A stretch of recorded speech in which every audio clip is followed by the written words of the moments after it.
السلام علیکم۔ سب سے پہلے آپ لوگ میرے چینل کو سبسکرائب کریں، لائک کریں اور ویڈیو کو زیادہ سے زیادہ شیئر کیا کریں۔ چلتے ہیں ویڈیو کی طرف۔ جی تو یہ بندہ جس طرح آپ کی اسکرین پر نظر آ رہا ہے مسٹر عمران خان، اس نے کل بہت سے تخت گرائے ہیں اور بہت سے بڑے بڑے برج جو تھے کل گرے ہیں۔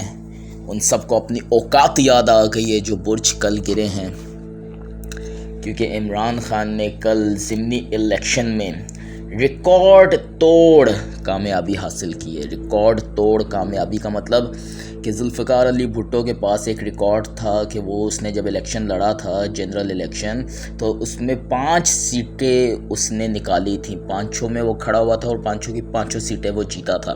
اور عمران خان نے کل ضمنی الیکشن میں بائی الیکشن میں 6 سیٹیں نکالی ہیں۔ 6 کی 6 سیٹوں میں وہ کھڑا تھا اور 6 کی 6 سیٹیں وہ جیتا ہے۔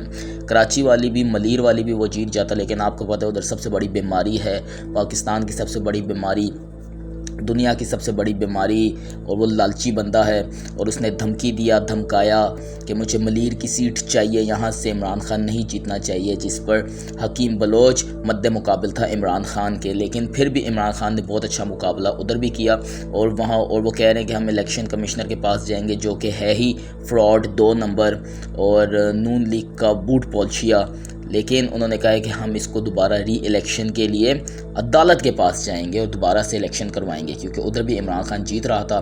لیکن آپ کو پتہ ہے کہ پیسہ چلتا ہے، اور یہ زرداری اور یہ شریفیں جو ہیں، یہ دونوں کے دونوں صرف اور صرف پیسہ چلاتے ہیں۔ کیونکہ نواز شریف جب جم خانہ میں بھی کرکٹ میں کھیلتا تھا تو اس کا یہی مقصد ہوتا تھا کہ میں اپنے امپائرز کے ساتھ کھیلوں، تاکہ نہ مجھے کوئی آؤٹ کر سکے، نہ نو بال دے سکے، نہ وائٹ بال دے سکے، کچھ بھی نہ ہو، میرے اپنے ذاتی امپائر ہوں۔ اور وہاں سے اس کو یہ ایک گندی غلیظ عادت پڑی ہوئی ہے، اور وہ الیکشن میں بھی یہی چاہتا ہے۔ کوئی بھی الیکشن ہو، چاہے ضمنی الیکشن ہو، بلدیاتی الیکشن ہو، عام انتخابات ہو، سب الیکشن میں نواز شریف چاہتا ہے کہ اس کا امپائر ساتھ ملا ہو، اور یہی رت عمران خان جو ہے مٹانے کے لیے میدان میں اترا ہے۔ اور زرداری جو آپ لوگوں کو ایک بہت بڑا زرداری سب پہ بھاری ہے، ایک آپ لوگوں کو سلوگن لگتا ہے، یہ وہ نہیں ہے۔ وہ بھاری اس لیے کیونکہ آپ اور جو پاکستانی عوام ہے وہ الٹریٹ ہے۔ سوری ٹو سے الٹریٹ مین کہ پڑھی لکھی کم ہے، وہ ٹرسٹ کر جاتی ہے، وہ بیوقوف ہے، وہ پڑھی لکھی کم ہے، اس کو سمجھایا کم جاتا ہے، اس کو بتایا کم جاتا ہے۔ لیکن جب سے عمران خان سیاست میں آیا ہے تو باقی 2 پارٹیز جو ہیں وہ دفن ہو چکی ہیں، اور ہر دن دفن ہوتی ہیں، ہر دن زندہ ہوتی ہیں اور پھر مرتی ہیں، پھر زندہ ہوتی ہیں، پھر مرتی ہیں۔ جیسا کہ انہوں نے ایک ڈڈو چارجر چھوڑا ہوا تھا، جو آپ سب لوگ جانتے ہیں کہ وہ ڈڈو چارجر کون ہے۔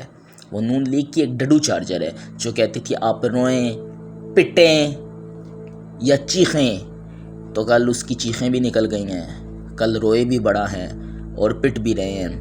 اور اسی طرح یہاں پاکستان میں تو دور، لنڈن میں بھی جو ان کی قیادت بیٹھی ہے وہ بھی سوگ کا اعلان کر چکی ہے اور سوگ منا رہی ہے، اور ایسا سوگ منا رہی ہے کہ انہیں سمجھ نہیں آ رہا کہ ہم کریں کیا، ہم عمران خان کو کیسے ہرائیں، ہم کون سی اسٹریٹجی استعمال کریں کہ ہم عمران خان کو ہرا سکیں۔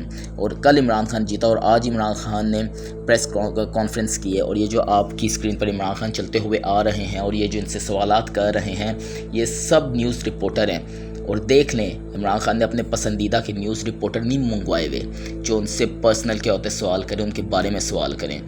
ساروں کو بلایا اور سب کو آزادی دی ہے کہ آپ کا جو سوال ہے آپ مجھ سے پوچھیں، لیکن یہی شہباز شریف ہو جو آپ کا کرائم منسٹر ہے، اور یہی کوئی اور بھی آپ کے منسٹرز ہوں جو فیڈرل گورنمنٹ کے منسٹرز ہیں، جو غلام ہیں، جو ذہنی غلام ہیں، جسمانی طور پر غلام ہیں، تو وہ اپنے پسندیدہ لوگ بلاتے ہیں اور ان سے اپنے ہی پسندیدہ سوالات کرتے ہیں، اور ان کو بڑے اچھے سے جواب دیتے ہیں۔ اور کچھ لوگ ابھی بھی پٹواری، اور کچھ لوگ ایسے ہیں جن کی آنکھیں، کان، دماغ بند ہیں، جو ان کو پہچان نہیں سکتے، اور انہیں پتہ نہیں لگتا کہ یار یہ جھوٹ بول رہے ہیں یا سچ بول رہے ہیں۔ لیکن جو عمران خان کے سپورٹرز ہیں، اور جو عمران خان کے سپورٹرز نہیں بھی ہیں، جو پڑھے لکھے ہیں، جو سمجھ گئے ہیں، جو 75 سالوں سے بیوقوف بنتے آ رہے تھے، اب نہیں بن رہے، ان سب کو علم ہو گیا ہے کہ یہ سب لوگ ہمیں بیوقوف بناتے تھے، لیکن اب یہ بیوقوف نہیں بنا پا رہے۔ ان کی کوئی بھی چال ہو اس پہ بندہ ٹرسٹ نہیں کر رہا، چاہے وہ جو آیا تھا ایک مفرور ڈار ایک اسحاق ڈار تھا، ایک مفرور ڈار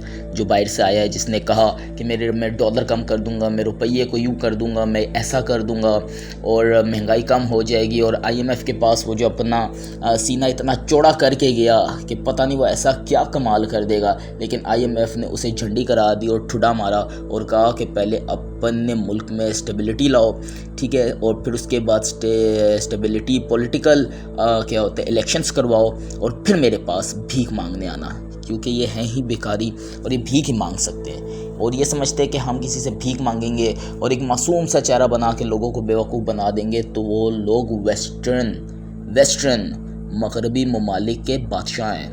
وہ جانتے ہیں آپ جیسے لوگوں کو کہ آپ لوگ کیا کرتے ہیں، اور ان کو اگر اتنی ہی ضرورت ہوتی جو انہوں نے اپنے محلات بنائے ہوئے ہیں، جو ان کی اپنی کیا ہوتا ہے پراپرٹیز ہیں، جو آپ کے ٹیکسز سے، جو عوام کے ٹیکسز سے بنی ہوئی ہے، اگر انہیں اتنی فکر ہوتی پاکستان کی تو یہ وہ بیچتے اور لوٹا ہوا پیسہ، آپ کا میرا ہم سب کا لوٹا ہوا پیسہ واپس لاتے اور پھر ہمیں کسی کے پاس جانے کی ضرورت ہی نہ پڑتی اور کسی کے آگے بھی ہاتھ پھیلانے کی ضرورت ہی نہ پڑتی. لیکن یہ ایسا کیوں کریں گے؟ کیونکہ ان کو تو اپنے ملک سے پیار ہی نہیں ہے، یہ اپنے ملک سے پیار ہی نہیں کرتے، ان کو ضرورت ہی نہیں ہے. یہ اگر کوئی بندہ مر رہا ہوتا ہے تو یہ کہتے ہیں کہ مرو، اگر کوئی بندہ جل رہا ہوتا ہے تو یہ کہتے ہیں کہ جلو، کیونکہ ان کا المیہ ہی یہی ہے. یہ زرداری گینگ جو ہے یہ سندھ میں کیا کرواتا ہے؟ یہ لوگوں کو مرواتا ہے. اور آپ سب لوگ بھی جانتے ہیں، سوشل میڈیا سب کھلا ہوا ہے، آپ سب لوگ بہت اچھے طریقے سے جانتے ہیں. اور یہ نواز شریف کیا کرتا ہے؟ نواز شریف تو اپنی جوانی میں بھی جب اس کے وہاں کیا ہوتا ہے ملازم جو کام کرتے تھے اس کی بلڈنگز میں، تو جب وہ اپنی تنخواہ مانگنے آتے تھے تو ان کو بھٹے میں جلا دیتا تھا. تو یہ کیا ہے؟ یہ سب مافیاز ہیں. ان کا اصل چہرہ پیچھے کچھ اور ہے اور سامنے کچھ اور ہے. کیمرے کے آگے کچھ اور ہے اور کیمرے کے پیچھے کچھ اور ہے. مین دیٹ آن ایئر کچھ اور ہے، آف ایئر کچھ اور ہے. تو ایک جو ریڈیو آکاش وانی جس کا سارا کچھ جو بات چیت اٹھنا بیٹھنا پراپرٹی سب کچھ جھوٹ کا پلندہ ہے، جو ایک جھوٹی رانی ہے. ایک ہوتی ہے خوبصورت رانی، اس کا نام ہونا چاہیے جھوٹی رانی. تو یہ ایک جھوٹی رانی جو جھوٹ بولتی ہے، جس نے کبھی کچھ خریدا نہ ہو، کبھی کچھ کام نہ کیا ہو، جس کو سیاست نہ آتی ہو، جو سائفر کو کہتی ہے کہ آئندہ کسی کا ملک کی جرت نہیں ہوگی پاکستان کو سائفر بھیجنے کی، جو اپنے قطری خط کو سائفر کے ساتھ ملا رہی ہے. تو اس کا کیا کیلیبر ہے جس کو سائفر کا مطلب ہی نہیں پتہ؟ سائفر کا مطلب ہوتا ہے دھمکی امیز خط آنا کسی بھی ملک کی طرف سے. تو جس کو اس بات کا علم نہیں ہے تو وہ کیا سیاست کرے گی؟ وہ آپ لوگوں کو کیا، نوجوانوں کو کیا سکھائے گی، کیا پڑھائے گی؟ اور ایک بلو رانی جو ہمارے اوپر مسلط کی گئی ہے، جس کا نہ دین ہے نہ دنیا ہے، پتہ نہیں کون ہے کیا ہے، جس کو عام باہر کے ملک کے جو رپورٹرز ہیں، عام رپورٹرز، وہ نہیں جانتے، وہ نہیں پہچانتے. ان سے سوال کیا جائے کہ آپ پاکستان کے فارن منسٹر کو جانتے تو وہ کہتے ہو از دیٹ، وہ کون ہے؟ تو ان کا کیا کیلیبر ہے؟ کیلیبر اسی بندے کا یہ جو آپ کی اسکرین پر چلتا ہوا آ رہا ہے. اور اس بندے کا کیلیبر کیوں ہے؟ کیونکہ یہ کسی کے کندھے پہ چڑھ کر نہیں آیا، یہ خود آیا ہے، اپنی محنت سے آیا ہے، اپنی لگن سے آیا ہے اور اپنے بل بوتے پر آیا ہے. اس نے 22 سال سٹرگل کی ہے تب یہ آیا ہے.